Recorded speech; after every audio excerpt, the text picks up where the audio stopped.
keep on dying. Well, keep on turning. It won't survive. Hi, good morning, and welcome to another episode of That Saturday Show, brought to you every week by the Albuquerque Center for Peace and Justice. I'm your host, Tom Dent, and here's what's going on at the Peace Center tomorrow. At 2 p.m., Connie Knudsen, who we've had on the program before, presents a film and lecture on the Race Amity movement. Connie's Amity event at Taylor Ranch last summer was a rousing success. So join the movement, and we'll be showing a short movie on the origins of the Race Amity movement later on in the show. Every Saturday at 10 a.m. in our parking lot, we do free food distribution, and it's open to all. And our award-winning Peace Cafe opens every Thursday from 10 until 3 p.m. with free healthy food and drinks, great conversation, games, and jam sessions. Every week we offer free meditation and yoga sessions. There's open Zen Buddhist practice every Sunday starting at 8 a.m. and our long-running open discussion group meets every other Friday at 11 a.m. We have 3 direct service programs including the state's most accredited restorative justice program.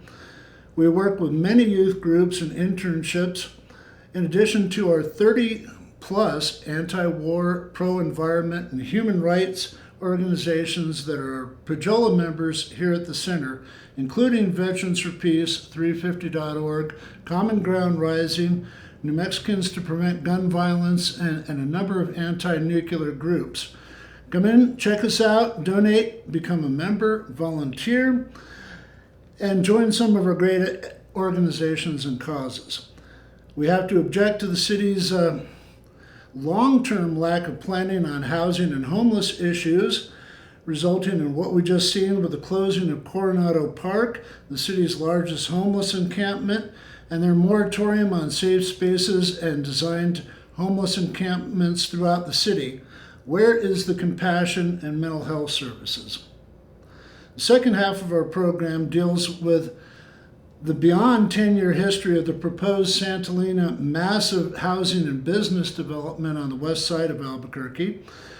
And we're showing a Retake Our Democracy Zoom preparing for last Tuesday's Bernalillo County Commission's decision on key elements regarding that development that threatens our very limited water supply, resources, and South Valley farms. And finally, we'll hear from The War and Treaty doing the song Healing Tide. But first, here's a very important Zoom that we just did with the Deputy Secretary of the New Mexico Department of Health, Dr. Laura Parajon, regarding the current state of the COVID-19 pandemic, the subvariants in New Mexico, as well as Monkey Pox, the West Nile virus, and the slight resurgence of polio. Hi, this is your host, Tom Dent, and we're lucky enough to be joined by the Deputy Secretary of the Department of Health for New Mexico, Dr. Laura Parajon. Dr. Parajon, thank you very much for taking time out of your very busy schedule to talk with us. Dr. Laura was on the program about a year ago with our then host, Jim Harvey. Thanks for coming back. I've got some fairly direct questions about the status of vaccines and the pandemic here in New Mexico. Here's question 1, generic question. What is the status of the COVID-19 pandemic at this point in New Mexico, and what subvariants are still at large? Yeah, thanks for asking the question. A lot of things have changed since the beginning of the pandemic in March of 2020, and even between last year and this year. We still have COVID circulating, in the whole world, but there's really a lot of high levels of vaccine and also infection immunity. So people who are immune to COVID because they got an infection or they got a vaccine. We have a lot more effective treatments and tools to prevent COVID. And we just have a lot of reduced risk of medically significant illnesses like hospitalizations and deaths from COVID. And we're really working on how to minimize the impact of COVID on society by really saying, you know, hey, we have these tools now. We even have a toolkit on our website that people can download or look at. And like I said, you know, we have vaccines, we have testing, we have so many things that are helping our community to prevent the impact of COVID. In terms of variants, we currently have the BA5 variant. That's the majority of the COVID that we're seeing right now. This variant is way more infectious than the original COVID. And so what we're seeing is that there are a lot more people getting COVID than, you know, than like the first wave at the very, very beginning. But we're seeing less hospitalizations and deaths because of all the tools and the immunity we have. So really getting vaccinated is probably the single biggest thing that's helping us right now, because even if you do get COVID, you're going to get a much less severe COVID if you have been vaccinated and boosted. So that's kind of where we're at with COVID. We're really at a much different place than we were before. This is going to be my last question, but I'll put it in here and I'll probably say the thing wrong. How effective is the Paxlovid or whatever it is in treating those who have been vaccinated and boosted? Oh yeah, Paxlovid is extremely effective. It reduces the your chance of hospitalization and death by 88%, and it can be taken at home. If anybody is positive and they are at high risk for severe COVID, if they get COVID, then they should definitely seek out treatment. We have findatreatment.com on our website where you can look for a treatment, or if you have a primary care doctor or doctor that you're familiar with, you can do that, or you can go to the urgent care if you don't have a primary. You can also call our hotline. So these are the different ways you can get Paxlovid if you get sick. Okay, so for those that don't know, what is your website? Okay, so actually, can we type it on the, I think it's, let's see, what is our website? It's findatreatment.com, I believe. So, but if Lelia can help me here with the chat where you can get the website for, if you do findatreatmentnewmexico.com, you will be able to find a treatment site. So let me just put that in the chat, I guess. There we go, findatreatment.com. Yeah. So findatreatment New Mexico NM, findatreatmentnm.com, and then you can get to our site for vaccine treatments. Great, thank you very much. Let's say somebody who never got vaccinated and boosted, and they get one of these pretty dangerous subvariants. What exactly happens to them, and what are their chances of living and recovery or whatever? That really depends on your risk. So if you're at high risk for severe COVID, so certain groups of people are much more likely to get very sick from COVID or hospitalized or even die. And so these are people who are older than 65. So every age, every year of age you are, the more likely you are to die from COVID or get very sick. If you have any risk factors for severe COVID, like diabetes, asthma, having a high BMI or obesity, all those things are things that actually put you at higher risk for severe COVID. So that really depends on the person. So, like I said, if you're super healthy and you don't have any underlying conditions and you're young, you're probably much less likely to get very sick or hospitalized from COVID. Really what we want to do with COVID, I think, especially now as we're, trying to learn to live with COVID, is how to protect people who are immune compromised, have a underlying condition or something that would make them more likely to get severe COVID. That's, I think, who we want to protect in our society right now. Is there any changes to the mask mandate, or what is the status of that right now, according to the state? Yeah, so we haven't had a mask mandate for a long time now. We really are encouraging people to actually go to the COVID community levels. If you go to covid.gov and type in your zip code, it will tell you what your community level is. The CDC actually updated the community levels a few months ago to actually not really base it just on cases, because as you see right now, we have a ton of cases, but not a ton of hospitalizations. So it's really based on hospitalizations and cases, but really looking at what's the impact of COVID on our healthcare system and on people. So that is a really good way to check and see how you're doing. If you're at a high community level, obviously we do recommend indoor masking, but we ask you to look it up because every county is going to be different based on their cases. And and then if you're at a low level of community level for COVID, like low cases, low hospitalizations, then you may not have to wear a mask. But let's say you're 85 years old, you're at high risk for getting COVID, you have diabetes, you have asthma. Well, then, that's like my dad. So he wears a mask everywhere, right? Because I don't want him to get COVID again. He already has long COVID from getting COVID in March of 2020. So, those kind of things are things people want to factor in when they're trying to decide what's my own personal level of risk and what can I do to prevent myself or others. Like if I live with an older person, what can I do to prevent them from getting COVID? Yeah, best of healing to your dad. This is a tough question because I guess it depends on the district. But as the kids are going back to school right now, what do you see the districts and what do you recommend the districts as far as them masking or taking protection or distancing or whatever as the new school year begins? Yeah, no, this is really helpful question, I think, especially for people who have school kids. The CDC actually just updated their recommendations on what to do for schools and opening schools.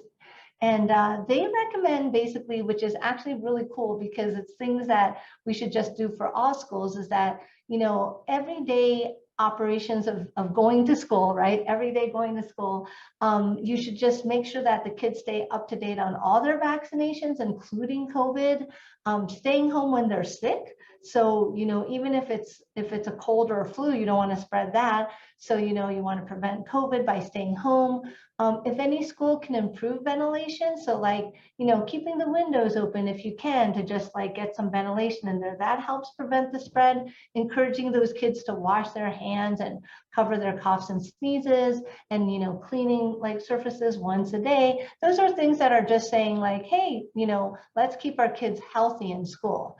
And then for COVID specific strategies, really they're also saying, look to the COVID community levels. If your COVID community level, put your zip code in. If your COVID level in covid.gov is high, then a recommendation is hey, maybe all the kids can wear a mask in the classroom. But sometimes that's not possible. So do other things like make sure your kids are vaccinated, right? Make sure there's ventilation, make sure that. So it's really layered protection for the kids.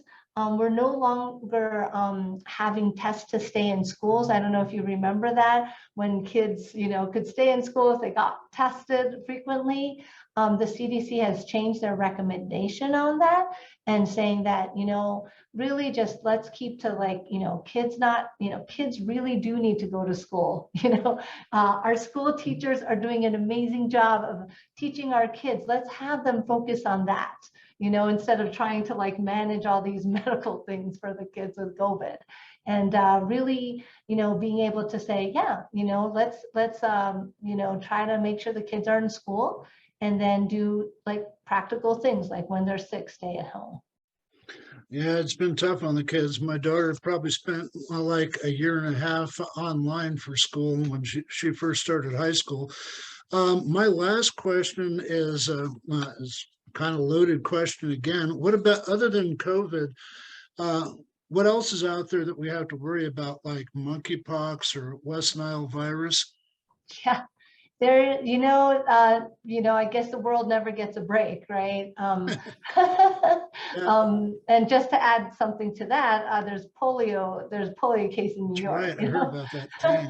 So I think, one of the things that public health does is to encourage people to prevent illnesses and protect people from those illnesses. So one of the things we're doing about monkeypox is letting people know about monkeypox.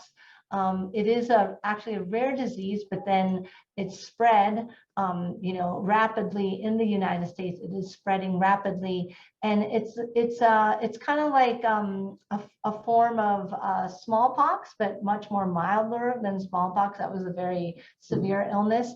But monkeypox is spreading really quickly, which is why they called a public health emergency on that in the world and also in the United States. So just for public knowledge, it's really spread by skin to skin contact. And we do have a monkeypox page where you can get information about how it's spread, like by skin to skin contact, mostly sexually transmitted at this point. You can get it, if you're in really close contact with a monkeypox lesions, you can get it from, rubbing against someone's skin. But the important thing is we do have a vaccination for it. We have a limited number of vaccinations. So we're really vaccinating in the group that's most at risk right now. So people with multiple partners.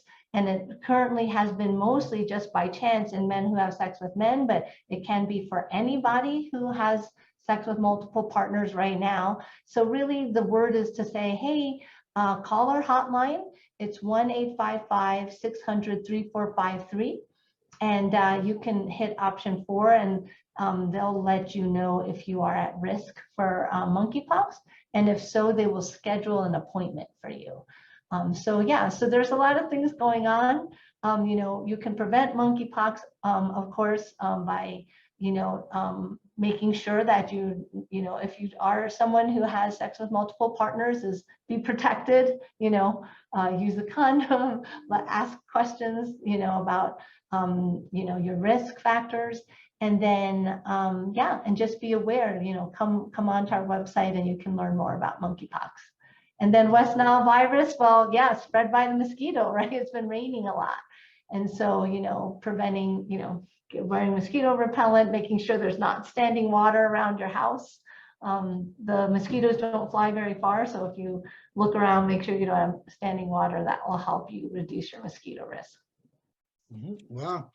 Incredibly valuable information. Once again, let me return you to your very busy schedule. Okay. Thanks for coming back onto that Saturday show, and Okay. best of luck to you and everybody. All right. Take care. All right. Thanks a lot. Take care. Bye-bye. The Albuquerque Center for Peace and Justice has been serving the communities of Albuquerque for nearly 40 years. Peace and justice are the motivators for the work we do, in concert with dozens of other organizations and committees here and around the country. But we can't do it without your help. We need you. Get in touch at www.abqpeaceandjustice.org or call us at 505-268-9557. At the end of May 1921, the nation's capital played host to a multiracial, interfaith gathering, the likes of which had rarely been seen in the segregated South.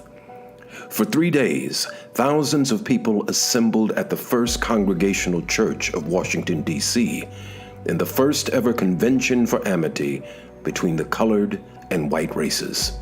One of the key contributors to this history-making visionary event was an African-American son of slaves who was a man of deep faith, a scholar, a lawyer, an ardent believer in race unity.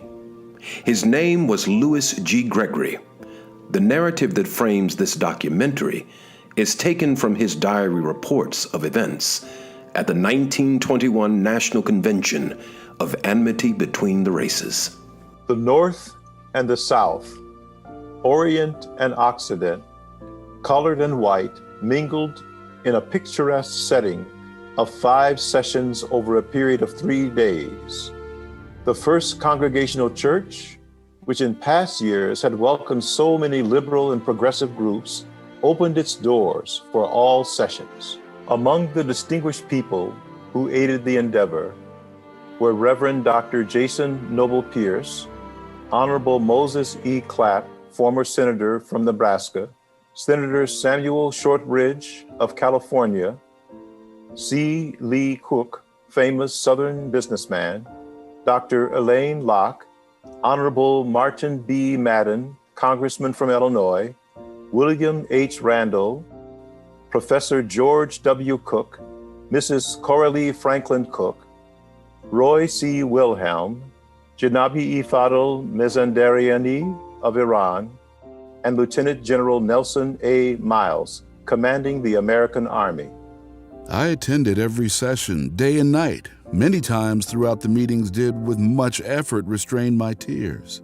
My heart leapt and throbbed and many times almost burst within my breast. I am a colored man. My race as a whole, I believe, is quite ready to welcome the glad day when all will be brothers. The trouble is nearly unilateral. God, give us the day. It was a time not unlike today. 50 years had elapsed since the Civil War and the emancipation of America's enslaved people. At the federal level, Reconstruction amendments passed in the immediate aftermath of the Civil War recognized the humanity of African Americans, but Jim Crow laws in the South encroached on nearly every aspect of life. America's apartheid, Jim Crow first impinged on voting rights won after the war. Then, step by step, inch by inch, Jim Crow outlawed even the most superficial of cross-racial mingling.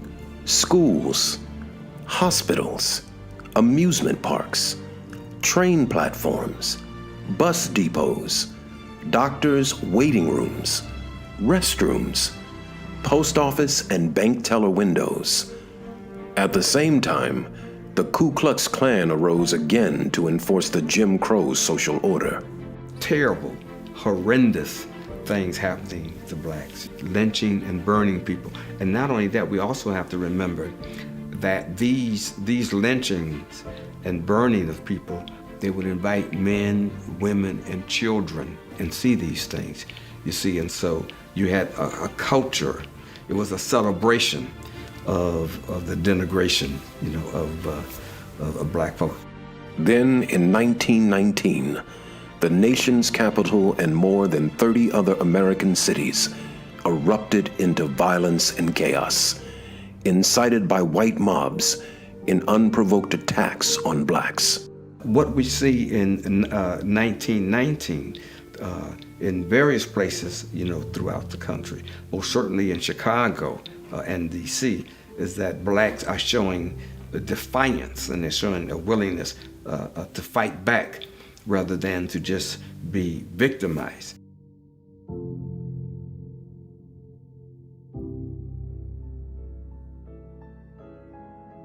This first Race Amity convention, then, provided stark contrast to the prevailing patterns of the era.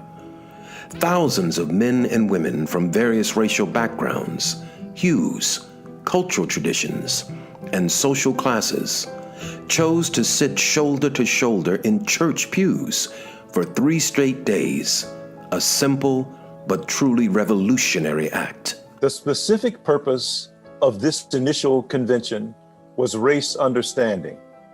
Eloquent addresses, large audiences responding not only to the wide press notices, but the circulation of 19,000 programs, ideal weather, and an atmosphere that was spiritual and heavenly could have but an extraordinary effect. And the spirit of reconciliation seemed to sweep the city.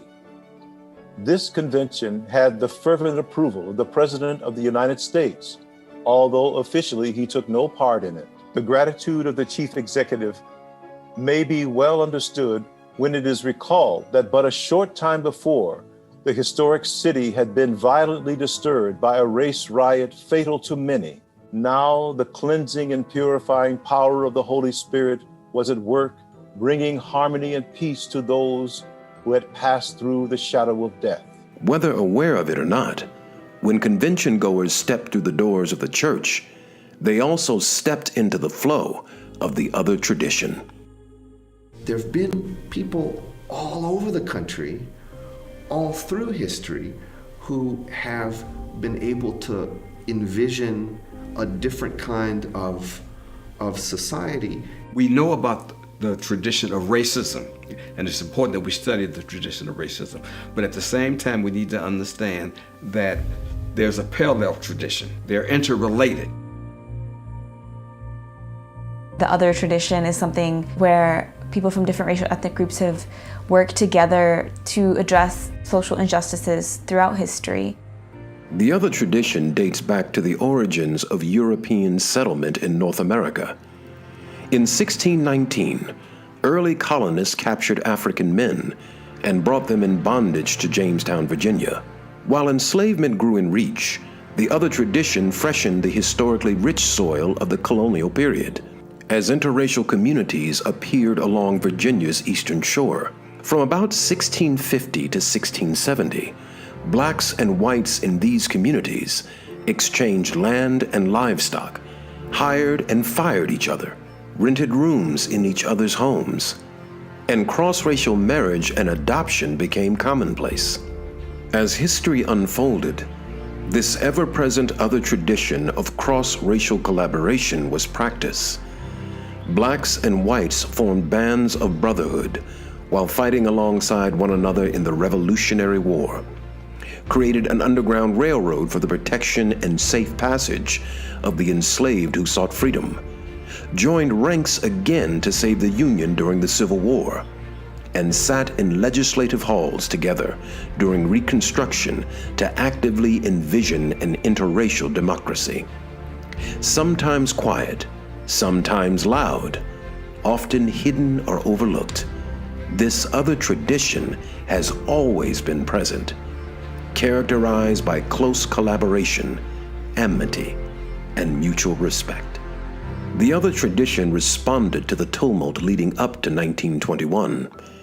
Interracial co-workers established the National Association for the Advancement of Colored People and the National Urban League at the national level. Inspiring a network of chapters across the nation, they provided a forum for blacks and whites to advance access, equity, and social justice. And in 1921, the movement of Race Amity conventions began with religious inspiration. Race Amity conventions were envisioned by a spiritual leader living in the Middle East. Abdul-Baha was the son of the founder of the Baha'i faith, a religion whose central principle is the oneness of mankind. He traveled to the United States in 1912 and studied the situation of race relations from afar for many years. Abdul-Baha envisioned a new sociology for the world in general and America in particular.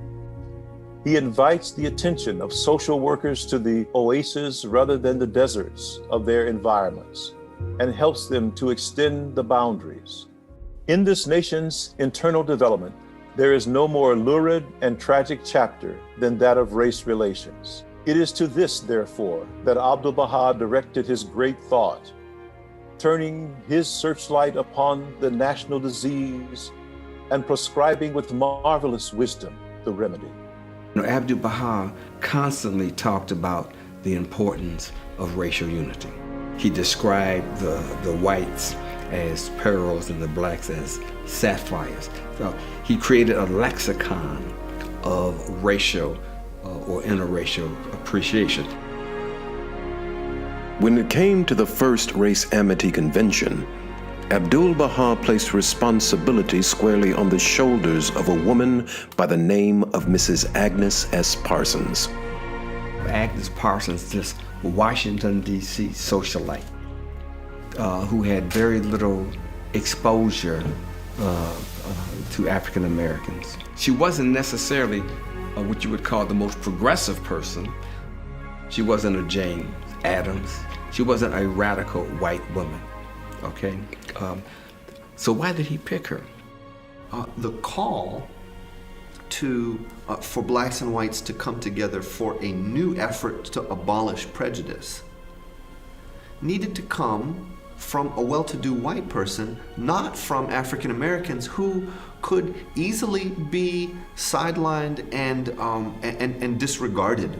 With famed philosopher, educator, and Rhodes Scholar Alain Locke serving as chair of one of the sessions, the program included talks on the spiritual and scientific components of interracial brotherhood.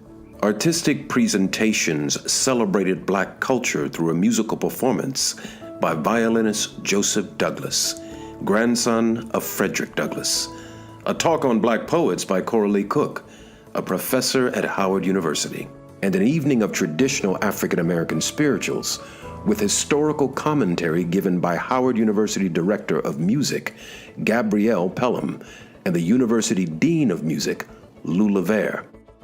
In modern minds, performances of Black music and poetry are commonplace, and perhaps even the stereotypical role assigned to Black presenters. But from the time of emancipation onward, Jim Crow had been aided by a propaganda campaign against Black people. Scholar W.E.B. Du Bois called it one of the most stupendous efforts the world ever saw to discredit human beings. This campaign involved universities, history, science, social life, and religion, and placed into the minds of Americans from kindergarten through adulthood that people of African descent had never contributed to civilization. The convention's focus on celebrating Black civilization served as both education and healing. Shortly thereafter, Alain Locke launched the revolutionary framework for African American scholarship and artistic expression in initiating the Harlem Renaissance, the fountainhead of African American scholarship, to advance American intellectual and artistic expression. This first Race Amity convention sparked a national movement of large-scale interracial gatherings.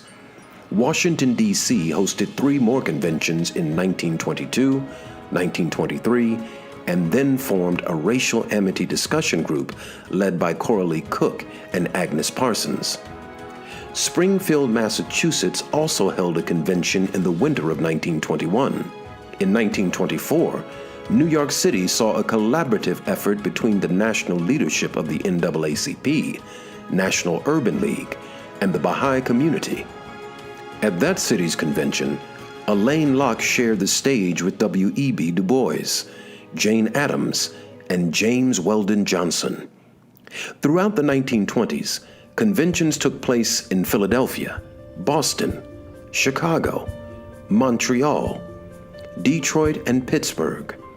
Even small communities in the Rocky Mountains were inspired to hold interracial dinners and discussions.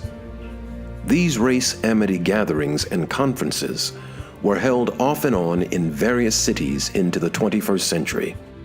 In 2011, on the 90th anniversary of the 1921 conference, the National Center for Race Amity committed to revive and hold a National Race Amity Conference. This commitment led to the May 21st, 2021 convening of the centenary celebration of that first conference 100 years earlier. No student of history could say race amity conventions solved America's struggle with racism. However, despite the tumult then and now, we must mark with joy and take inspiration of this 100th anniversary of the first Race Amity Convention. It celebrates a moment in time when, in the midst of crisis, chaos, and violence, there is a present and growing moral consensus which has as its center amity and association. This moves us towards e pluribus unum as we become the better in us. This is our nation's vision and our destiny.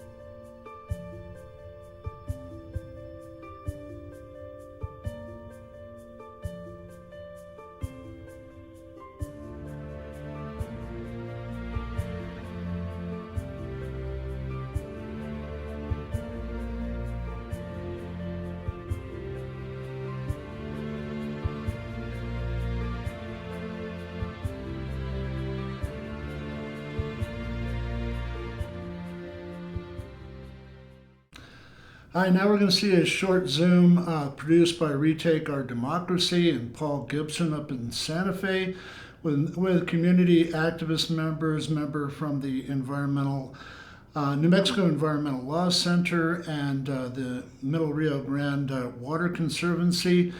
This was, the Zoom took place about a week ago, and last Tuesday, the Bernalillo County Commission passed two major measures on Santolina, specifically dealing with setting up acreage for landfill and proposing the layout of new sewer and water systems out there.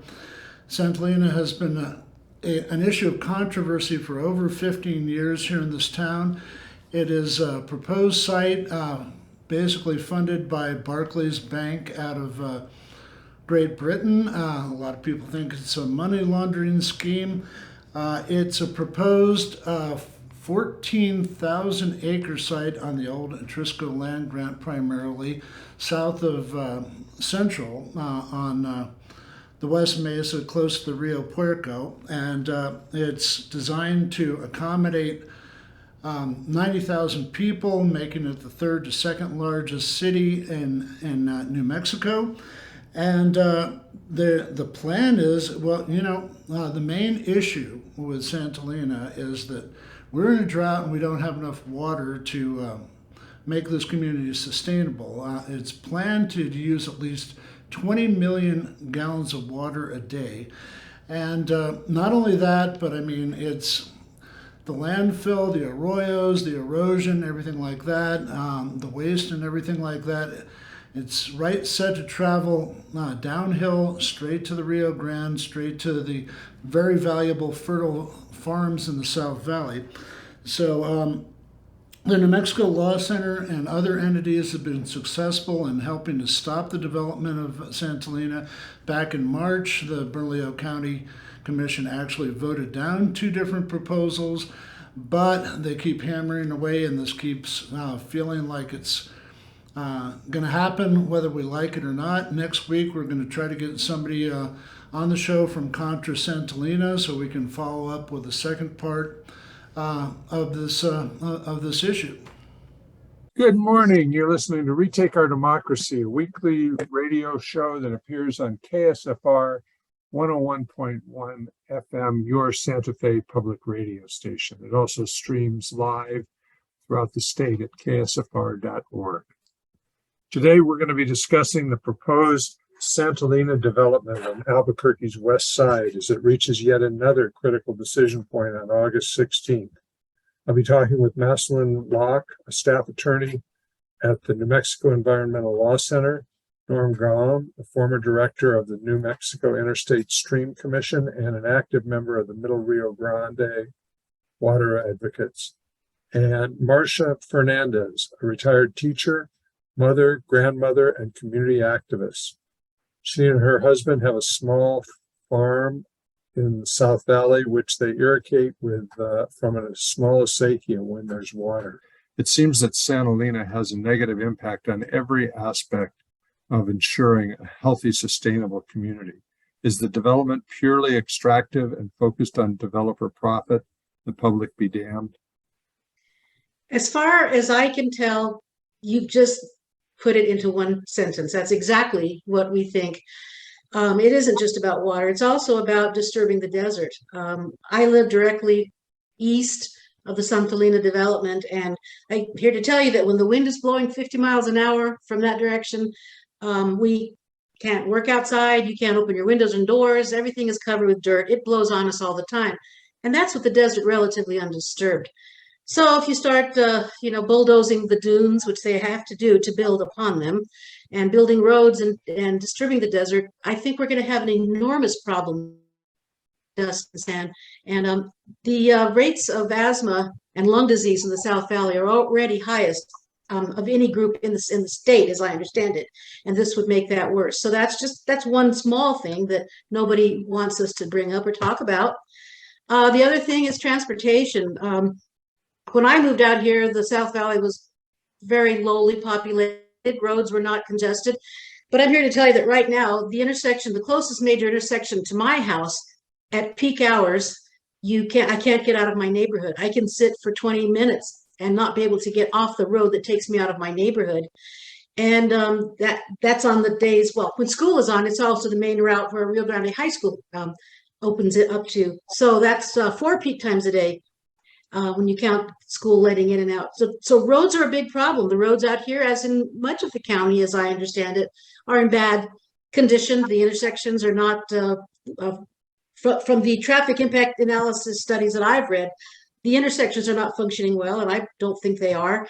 And yet the developers, as I understand it, are not being tasked with doing anything to upgrade or help the intersections in the surrounding area. Their traffic will pour out of Santolina if it gets built onto the roads where people right now are already standing at gridlock.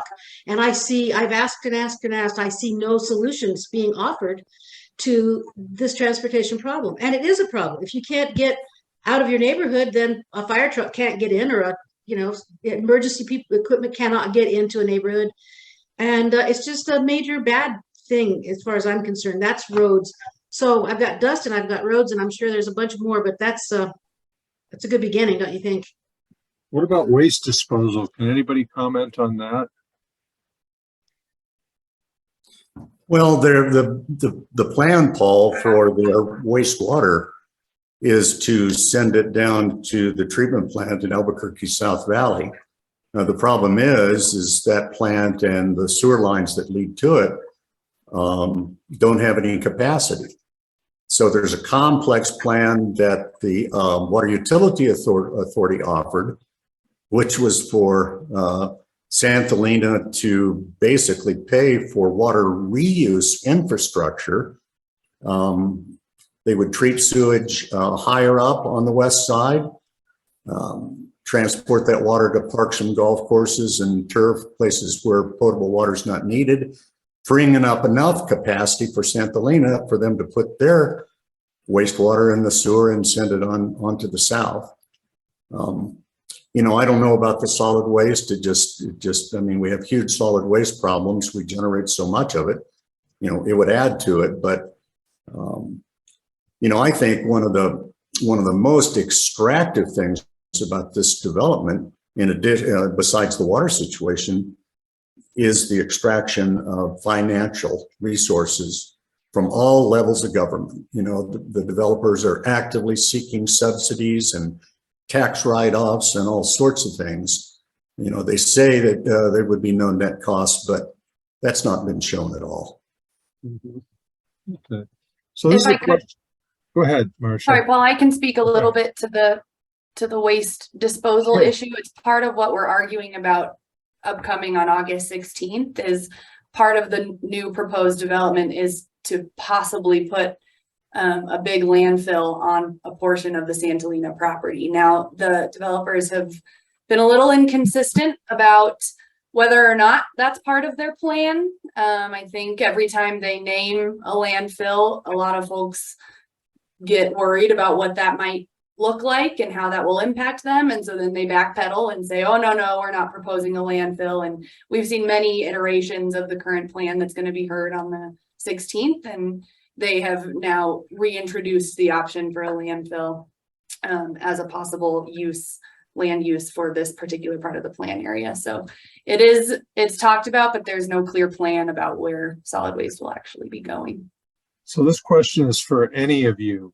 This development seems to resurrect itself time after time. What is the history of decisions on the development, and who are the bad actors responsible for this seemingly indestructible development?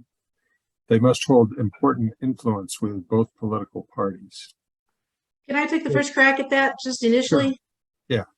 The history of the decisions regarding this development go like this. And Santolina asks for something, they get it.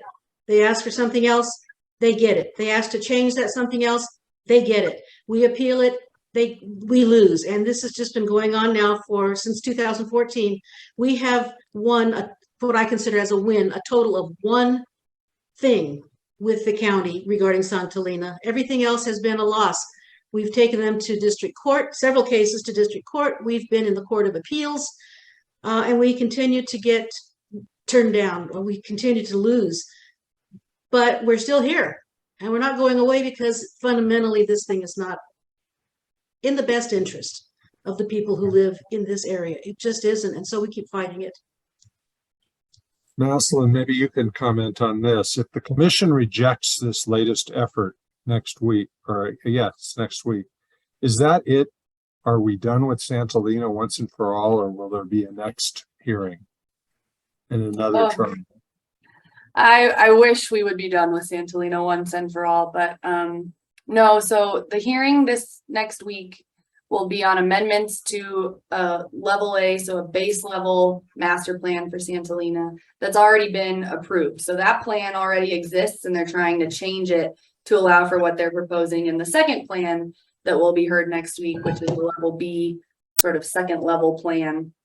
And if next week the Board of County Commissioners decides to affirm the County Planning Commission's decision to deny both the amendments and the proposed level B plan, all that's really going to do is send the developers and the county staff back to, not the drawing board, but back to the original plans to try to figure out another way to do things. Yeah. So yeah, and in the absence of next week, I think we can all just anticipate additional level B plans, and then what comes after that are level C plans, and it's definitely nowhere near over, but we'll be there. Okay, yeah, I'm guessing Marcia will be too. Oh yeah, you can't stop me. Just a guess. Norm, you see this kind of water grab from developers and industry all the time. We have a finite amount of diminishing water resources that won't be replenished quickly. We must learn to live within those limits. What does that mean for New Mexico development going forward? Do we simply have to learn to live within Mother Nature's limits? Well, the short answer to your question, Paul, is if we don't learn to live within Mother Nature's limits, our grandchildren and great-grandchildren are not going to have any water. And New Mexico will have tremendous water insecurity and economic insecurity, I would think, as well. Okay. For those of you out there who haven't read the book, and even as communities. Oh, you froze there for a second. I thought you were done, Norm. Go ahead. Finish your thought. We have to learn with Mother Nature's limits, and Mother Nature's limits include at least a third of our water supply disappearing within the next 50 years. And I think it likely could be more than that. So the water grab, this was all speculative. That land would have been developed already if there was any water under the ground. There isn't. It's no good. There were out-of-state developers that bought this land. It transferred in bankruptcy. A London bank bailed it out. And people are still trying to make money off the idea, and to do that, they require water. Okay, well, we'll get back to that in just a minute. We're about out of time for the radio show, and I want to thank our guests for being here. We're going to continue to have this conversation for our YouTube recording that you can get at our Retake Our Democracy website. And I also want to let you know that next week, I'm going to be interviewing Dar Jamail, internationally known climate author and friend. He's the author of The End of Ice, which, if you want to read a dystopian book about what's coming, that's a good place to start. So join us next week, and I want to thank our guests for being with us. This is retakeourdemocracy.org. Please stay active, stay healthy, but most of all, it's so important to stay active these days. It's the only way we're going to solve this mess, and it is a mess. Thank you. Okay, I should have told you we needed to be quiet for about 5 or 10 seconds so that KSFR can figure out where I broke the show. And I did it right on time. Oh. They don't hand out bonuses, but if you go way over, they really get down on your case. So let's get back to our conversation about Santolina. Maslin, I was under the impression that on March 2nd, the Bernalillo County Planning Commission had rejected the proposals submitted by developers and that there was no appeal. So why is the county commission even considering this now? Paul, you're asking the good questions. So the county seems to be relying on So let's you just said I asked a really good question, Maslin, and then all hell broke loose. Okay. So why are we having this hearing if the board had, the planning commission had rejected Santolina's plans? Yeah. So the county seems to be relying on some zoning ordinances that support its position that an appeal of the denial, the CPC's recommendation of denial of these plans wasn't necessary because the county planning commission doesn't have final decision-making authority on these plans.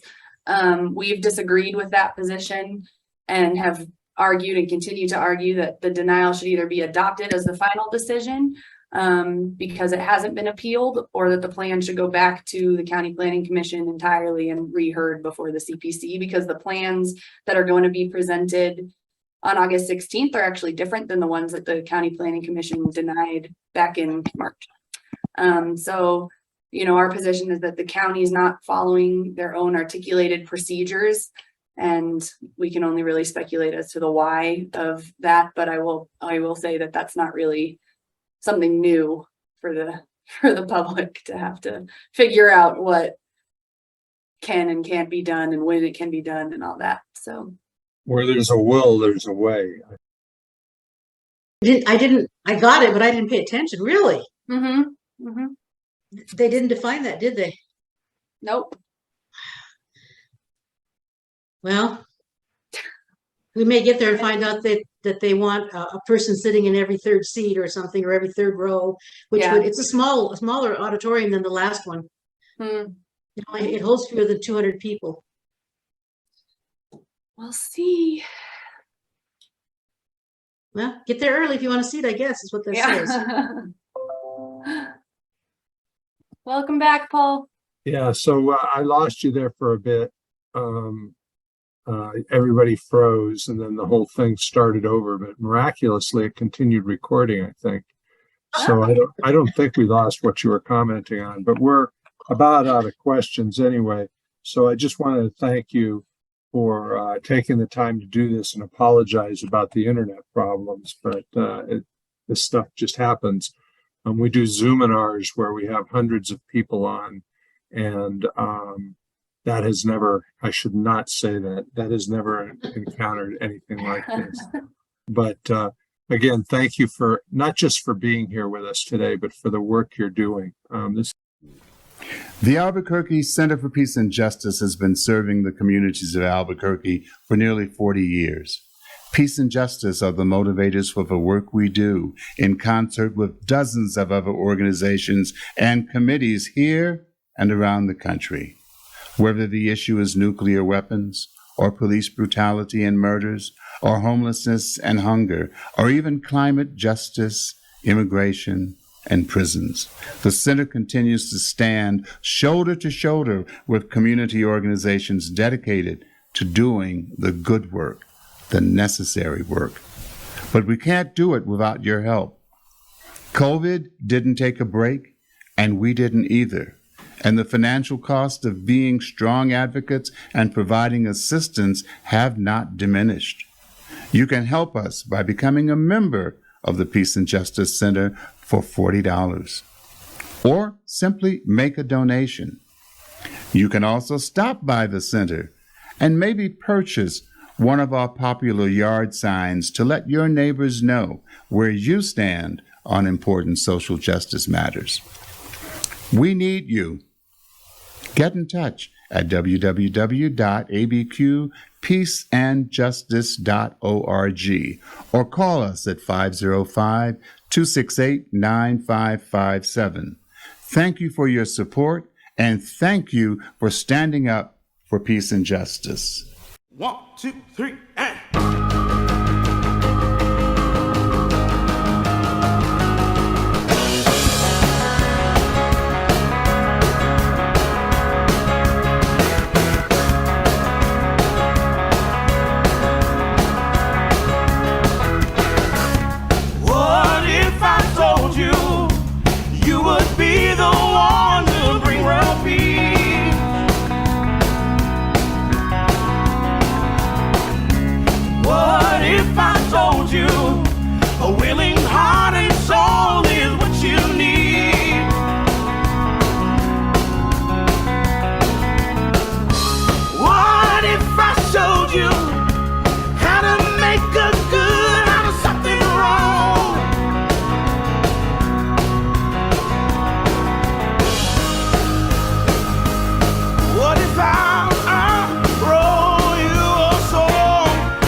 told you you'd be better off the second time around?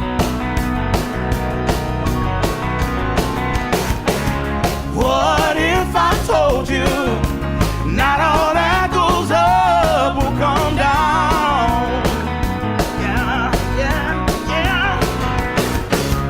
What if I told you how to take the bad and make something good?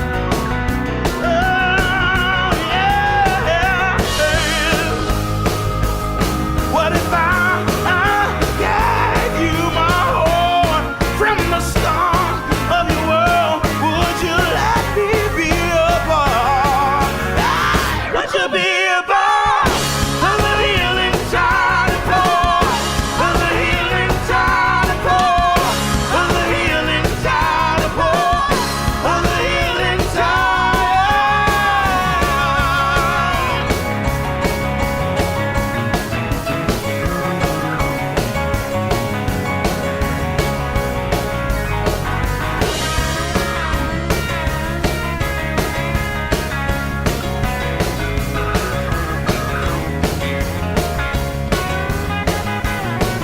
Would you be a part of the healing tide? Of the healing tide of the healing tide of the healing tide of the healing tide of the healing tide of the healing tide of the healing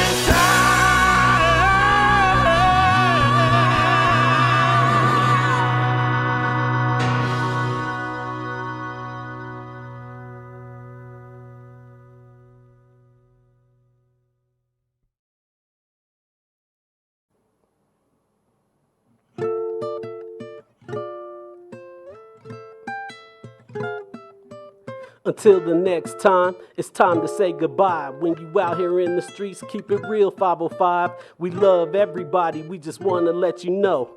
Thanks for tuning in to that Saturday show.